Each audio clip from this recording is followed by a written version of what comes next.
everybody. Hi, how are we all doing? It's been a while. Oh, where is this socks? I don't know where I put some again. It's been a while, guys. I just started to shoot a video today to talk to you guys. Oh yeah, found it. How are we doing? How's everything? So the code has been coding. Let me adjust this. Yeah, the code has been coding. I'm trying to wear my socks. The code yesterday was just too much, and winter has not even started. That's the funniest thing. We're still in autumn, expecting winter. I googled winter should start December 20 something. That's when winter will start, and it's already this cold. So I'm wearing a legging and my jean, because yesterday I've been wearing only my jeans around. I realized that the cold was entering my legs, the whole of my laps, my legs, everywhere. So I said today I'm going to wear my leggings and wear my denim. I'm going to get thermal wears. That will be better. I'll probably order it on Amazon. So I'm currently wearing three tops. I have 1, 2, and this one 3. And I'm just going to wear my hoodie when I'm going out, or maybe my winter jacket. I don't know if I should wear jackets today. I'm kind of tired of wearing jackets. So what choice do we have? We have to prevent the cold, and I'm going to go with my muffler. What's this called? I'm going to use that when I'm going out again to make sure that my necks are properly supported. I don't want cold, and my hands usually gets really cold, even under the gloves. My hands are still usually cold, so I just have to put my hands inside my pockets, either my hoodie or my winter jacket, just to make sure that pardon the lighting. I'm always trying to find a good angle, but I'm just not in the mood today. So guys, what I want to talk about today actually is work ethics here in the UK. Is quite different from Nigeria. I always go out with this because my lips get dry on time or quickly. So let's talk about work ethics. It's going to be a very short video. I can say that all the jobs I had in Nigeria, I wasn't particularly happy with any of them. I worked as a sales rep in a jewelry store where we sell luxury brands. I worked there for 2 years plus, if I'm correct, but I know that it was 2 years thereabouts. And then I got a job in the bank. I worked as a teller in the bank for the longest period of time, and then I was moved to customer service this January. I was moved to customer service desk January, and I resigned in April. So I worked in customer service for 4 months. Even as a teller, you're also a customer service officer anyway, but particularly the customer service desk. We all know what we mean by customer service desk in the bank in Nigeria. It means people that you go to meet for complaints, people that you go to meet to open your accounts, people that you go to meet for they debit my money, I don't see my money, I use POS, I don't see. I had a lot of that when I was working in the bank. A lot of POS. And it was during that time of a cash crunch, where the change of old notes to new notes, because people now had to depend on POS a lot and ATM and everything. So there was a lot of transfer errors. There was a lot of fraud even during those times. There was a lot of they debited me. The money, I did not see the money. I did not shake it. It was a lot. And we used to have customers in the bank as at 5 a.m. For some people used to sleep over in the bank. You just stay there and wait till morning. So people will assign you numbers And then it got to a point, we started arranging chairs inside the bank. As if we want to do service, we arranged the chairs so big, so much that 8 p.m. sometimes we are still in the bank. We are still attending to customers. It was that bad. But that is not what even I want to talk about today. What I want to talk about is work ethics. Work ethics in Nigeria, from my own personal experience, from the places that I've worked, is sincerely, it's not good enough. I don't want to use the word bad, because when I worked as a sales rep for 2 years, they actually really tried and they did their best, everything.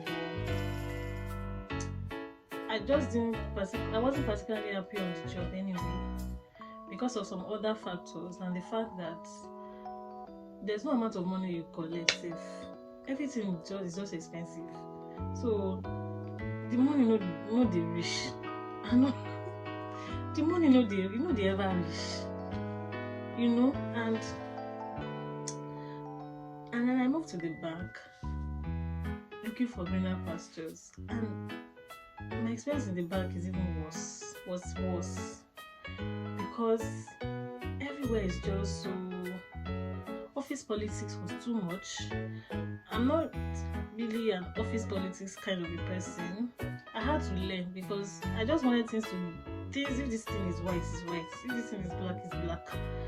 But there was a lot of office politics that I wasn't just getting it, but I had to learn eventually because I didn't want to have a bad record. I didn't want to be the black sheep. I was the kind of person that if I did not like you, I don't like you. Or let me say, I'm the kind of person that if I don't like you, I don't like you. I don't know how to pretend or be friends with someone that I don't want to be friends with just because we're working together, and I have to pretend as if I'm friendly. But I had to learn because all my colleagues were doing that. There are people that they didn't like, but they had to say they liked them, and everybody will see them as the good people. But nobody said they really like the person, but they just don't want any drama, so they just play along. So I had to eventually learn to play along.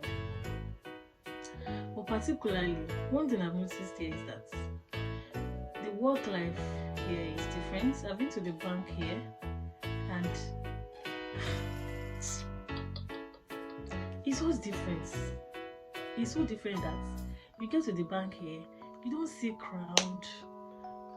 The staffs, they are all smiling and they are not under pressure. From what I can see, because I have worked in the bank before. Excuse me. They are not under any pressure to do anything because they don't even have so much customers to attend to. The systems are working. Everything is working. When you get to the bank, you don't see tellers. The only people you see is customer service officers. They don't have tellers. When you enter the bank, you want to deposit or you want to withdraw, you use the ATM. And they have people there to assist you, of course, if you don't know how to use it and things like that. They use the ATM for deposits. Nobody is bringing one bulk money to come and count. Where will you even see the money? Because anybody that will send money to you probably even do transfer. There's no write to a check. I've not seen any check. I've not actually seen any UK check before. But I know that they use check. And even if you want to deposit a check into your account, you don't need to meet a teller for that. You can simply do that on your bank app. There's a way they just do that. I think you just snap it and post it on something, and then your money enters your account. So work ethics is quite okay here. Here, if I'm running a 6-hour shift, let's say I'm running a 6-hour shift from 11 to 5 p.m. The moment is 4:58. My boss will be telling me that bless you, you can leave, it's almost 5 and things like that. Nobody will say that wait extra minutes to do anything. Even if you wait extra minutes, maybe they want to pay you for the extra minutes. But when I was working in the bank, the contract is from I think 9 to 5. That's what was written in the contract. And then you will start the job. They will expect you to resume by 7 p.m. because there's one meeting that they want to do. It was not specified in the contract. And even if it was specified that there are times where you might need to resume earlier, no be say you not be resuming early every day. Maybe you shouldn't now be like it's an everyday thing. Maybe like, or maybe once in a month there's just this one meeting that they need to do, and they need you to be in. If it was here, if you had to come in earlier than your resumption time, they will pay you for it. They will pay you for the inconvenience. But not be so for Nigeria. All the time through that cash crush, whatever problem, old notes, new notes, wahala. We worked extra hours. They did not pay us for it. We resume work by 7:30. We are closing by like 9. Expect you to resume by 7:30 the following day. And if you come 1 minute later, this your boss will be looking at you as if you are a terrible person. No extra pay. They will ask us to come by Saturday. Come Sundays. Like that, repeatedly. And the Saturday banking that they say they are paying us money. They are paying us very ridiculous amount of money. Very, very ridiculous amount of money. You can't even use the money to prepare soup for one day. You can't use the money to prepare soup for one day. But it's not like that here. If you're going to be spending an extra minute or extra anything, they are going to pay you for it. And they'll be so polite about it. They will apologize for it. They will let you know that, oh, we are sorry, we are Keneko. In fact, they will make you feel like, you are the most important person in this world. That will even make you want to do your job with so much joy, because they make you feel important. Nobody can talk to you anyhow. If anybody talks to you anyhow, you can report them and they might sack the person. So nobody even wants to pass their boundary. Your boss will not talk to you anyhow. People here, even if they don't like you, they will not show it. They will smile and be very polite. They will be very polite. But what's my eyes see for bank? Hey, Jesus, don't be smart. I was so frustrated. I had to resign because it was just too much. It was too much. There was a time I closed. Okay, so the particular branch I was working, you are not allowed to leave the banking hall until they've closed the vault, which is okay as an operations staff. The only people that were allowed to close early were the marketers. So when they now close the vault, you now carry your bag, say you want to go, it will not become a problem because your boss never carry bag. It was a big problem for me because sometimes you have things you want to do, you have appointments you want to catch up with. Most of the time I probably want to go to church for maybe midweek service. I don't even need to have to be going anywhere. We don't close. Me, I dey go my house. But no, you can't leave because your boss never finish. Or maybe there's something that your boss is still doing. You just have to wait. So even if it's going to take your boss 3 hours, you will wait, doing absolutely nothing. I realized that if I was always carrying my bag and I would leave, and my colleagues were like, I cannot just leave. I can't leave like that. So that I realized that they're only sitting down. Okay, what are you waiting for? Should we have closed? They've closed. Let's go. They can't go. Go, okay. They cannot go.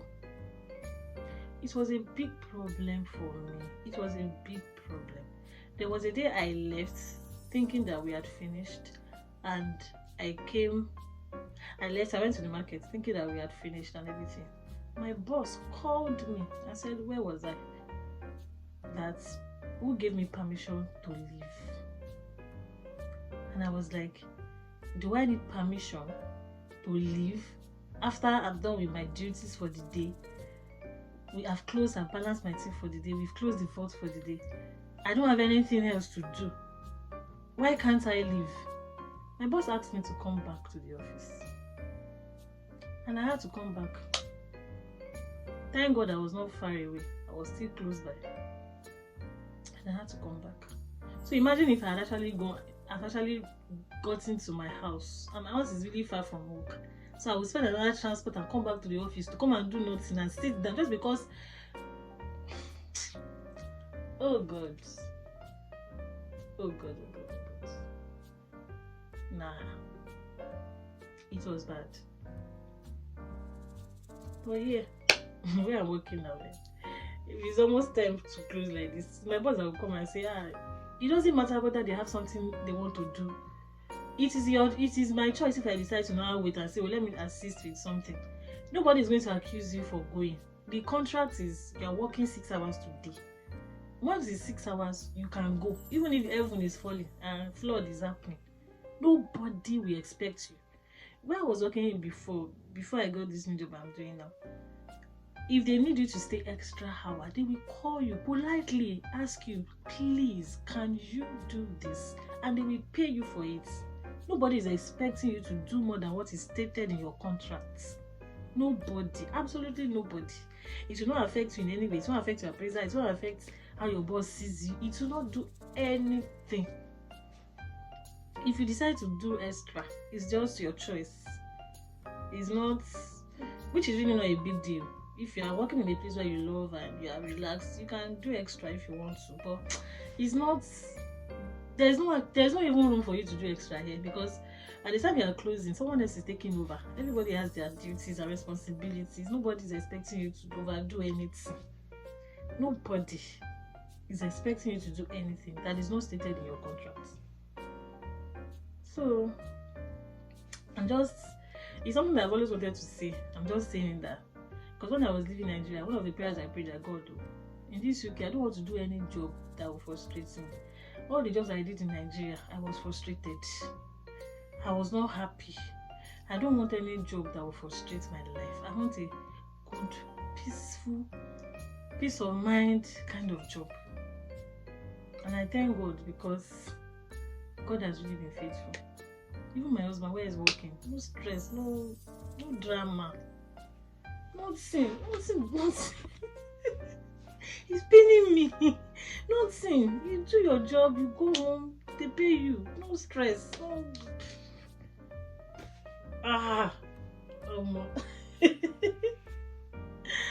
For real, guys, that's just the story. I mean, there's so many things I'm not saying because I don't want to say everything, but you guys get the idea. And it is well. It is really well. Anyway, I just wanted to share that with you guys because no. The difference is just huge. It's very, very huge. So guys, thank you for watching. Thank you for listening to my ranting. I'm actually on my way to the library. I want to complete my assignments. I've actually submitted the assignment, but there's something I need to edit on it, so I will just resubmit it. Then after that, I'm going to the market to pick 1 or 2 things, and I'll come home to cook and do 1 or 2 things.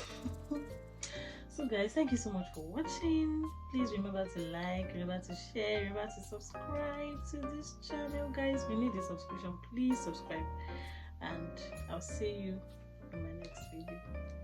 Bye.